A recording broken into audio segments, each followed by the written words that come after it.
early 7th century. The two most powerful states in the Middle East, Sasanian Persia and the Byzantine Empire, exhausted each other as a result of prolonged wars. At this time, on the Arabian Peninsula, the Prophet Muhammad preaches a new religion, Islam, and is rapidly increasing the number of his followers. After the death of the Prophet Muhammad, his followers create a new state, the Rashidun Caliphate, headed by Caliph Abu Bakr. The rapidly gaining strength of the Rashidun Caliphate, having established its power on the Arabian Peninsula, begins to expand the territories under its control at the expense of the Byzantine Empire and Sasanian Persia, weakened by long wars. To conquer Syria and Palestine, which belonged to Byzantium, the Caliph allocates 4 armies, which, according to the plan, were to act in different directions. At the end of April 634, the Arab armies that marched from Medina reached the city of Tabuk and, having defeated the Byzantine border detachments, began invading Palestine.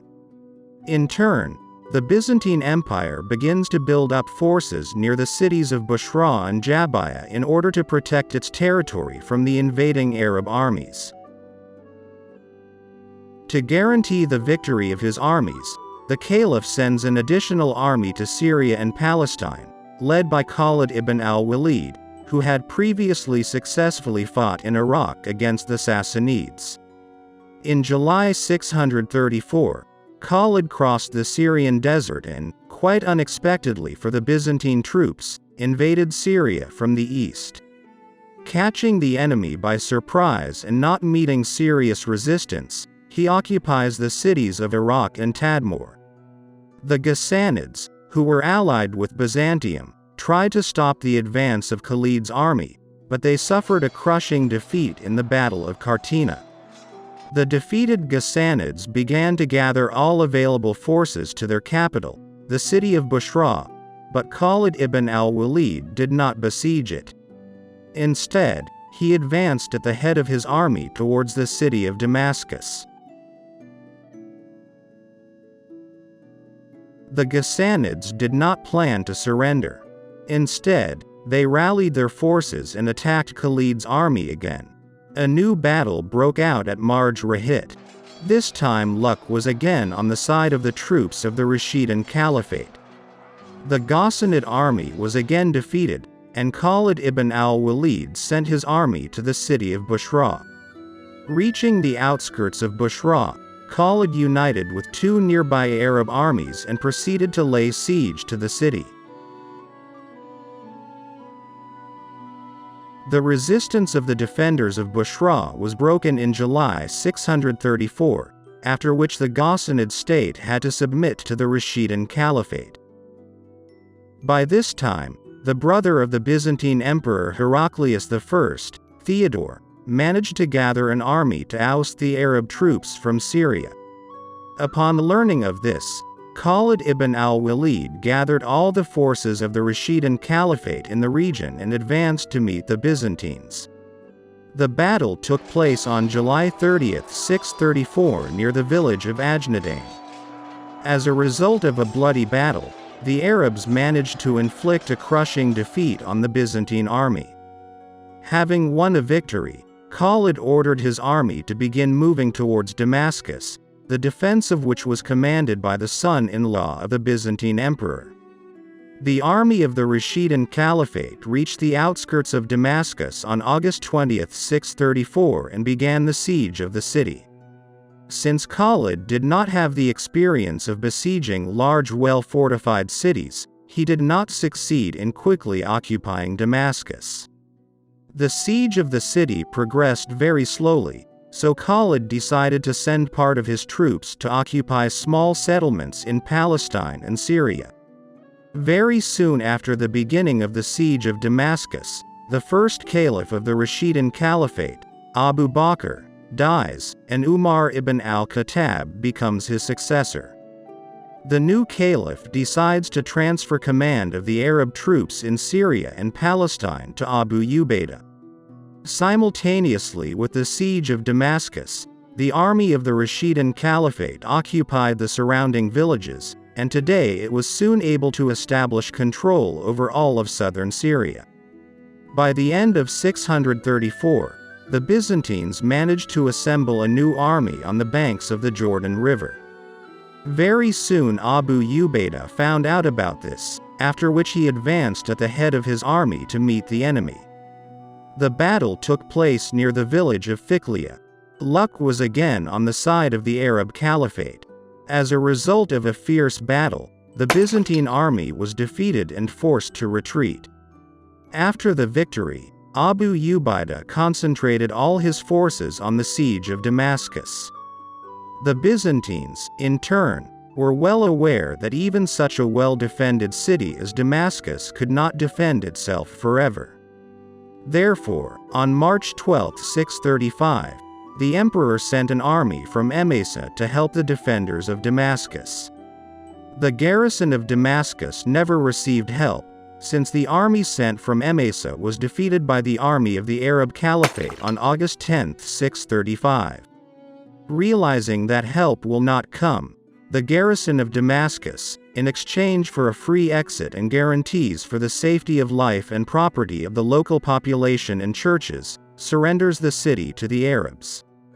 After the occupation of Damascus, the army of the Rashidun Caliphate was divided into several parts in order to quickly establish control over the territory of Syria. After some time, the detachments of the Arab Caliphate occupy Emesa, and by the beginning of 636 they establish control over the cities of Epiphany and Larissa.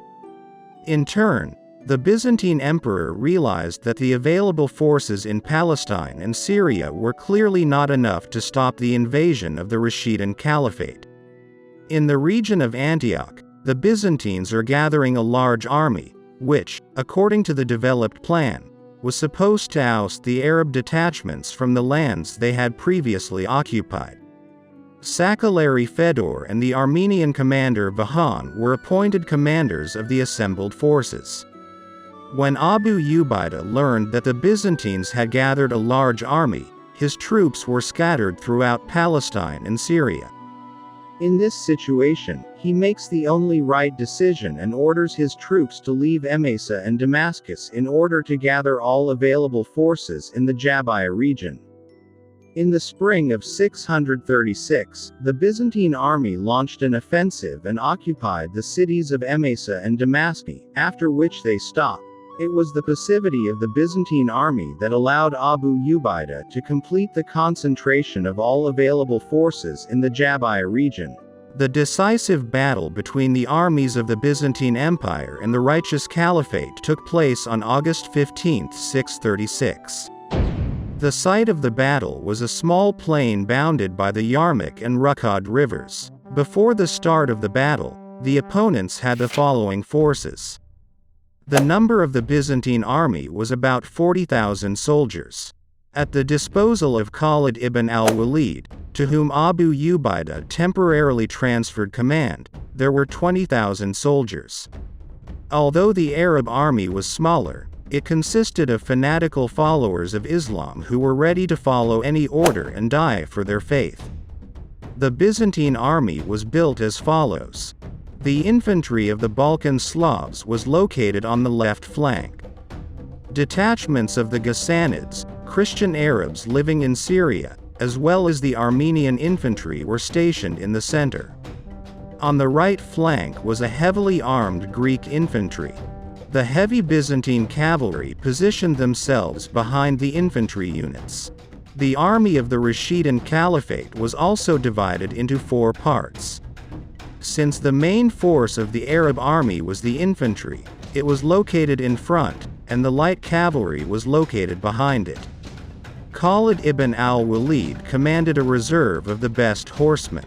Knowing about their numerical advantage, the Byzantine army launched an attack. After several volleys of archers, the Byzantine infantry reached the ranks of the enemy and started hand-to-hand combat. The battle continued until the evening, but failing to break through the enemy line, the Byzantine infantry was forced to return to their positions. On the second day, the Byzantine army launched an attack early in the morning. The center of the Arab army was able to hold back the rapid attack of the Byzantine infantry, but the right and left flanks faltered and began to retreat to the rear camps. Byzantine infantry began to pursue the enemy. In turn, the retreating Arab units, having reached the camp, collided with the women who were in the camps, who began to throw stones at them and demand that they stop fleeing and fight. It is hard to say whether this was really so or just a beautiful legend. But the infantry that retreated to the camps managed to take up defense and entered into battle with the enemy pursuing them. The infantry in the rear camps defended themselves with the last of their strength, and at that moment the reserve of the Arab Caliphate came to their aid.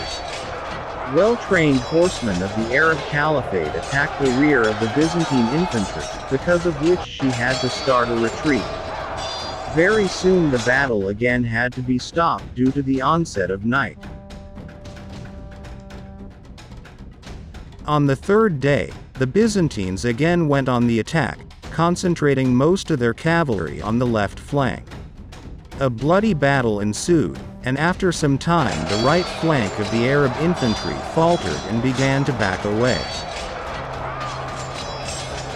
The defeat of the right flank was avoided only thanks to the timely entry into battle of the reserve, which was personally commanded by Khalid ibn al-Walid.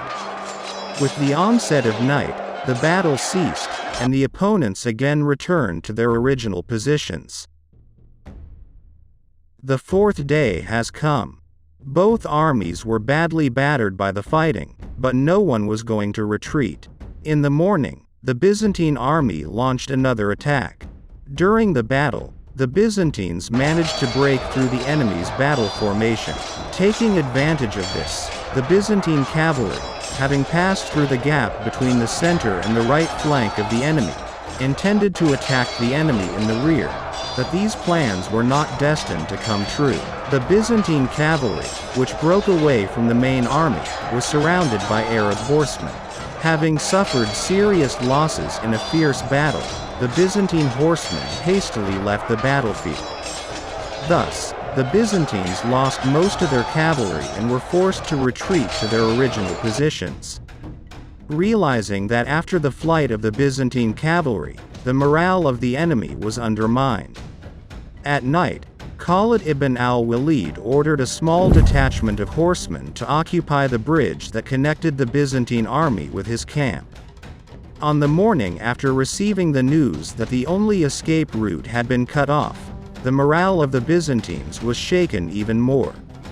Taking advantage of this, the Arabs went on the attack.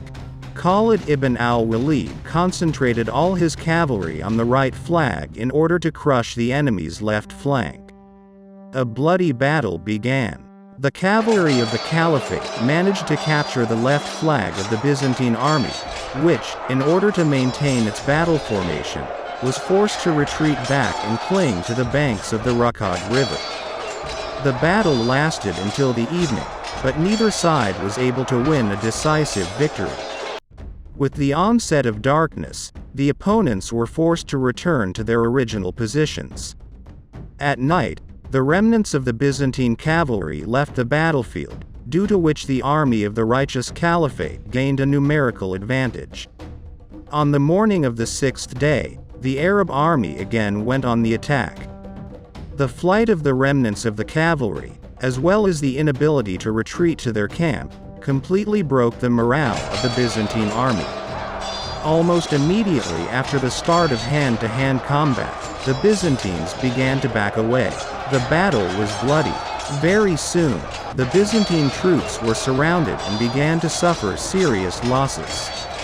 Only a part of the detachments of the left flank were able to break out of the encirclement and leave the battlefield. The rest of the Byzantine wars died in battle. The Byzantine army was completely destroyed, but the Rashidun Caliphate also lost about half of its troops.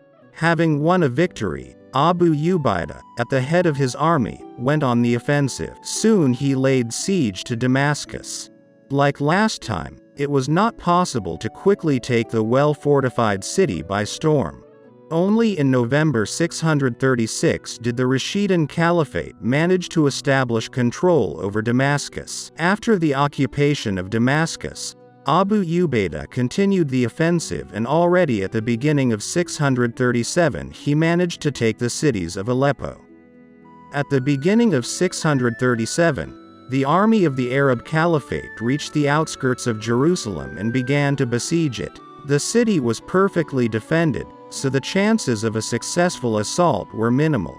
A long siege of the city was coming, which could last for many months, but luck smiled on the Rashidun Caliphate. Patriarch Sophronius, who ruled Jerusalem, was well aware that the emperor would not send help, so he decided to surrender the city. In 637, Caliph Umar personally arrived in Jerusalem to sign an agreement on the conditions for the surrender of the city.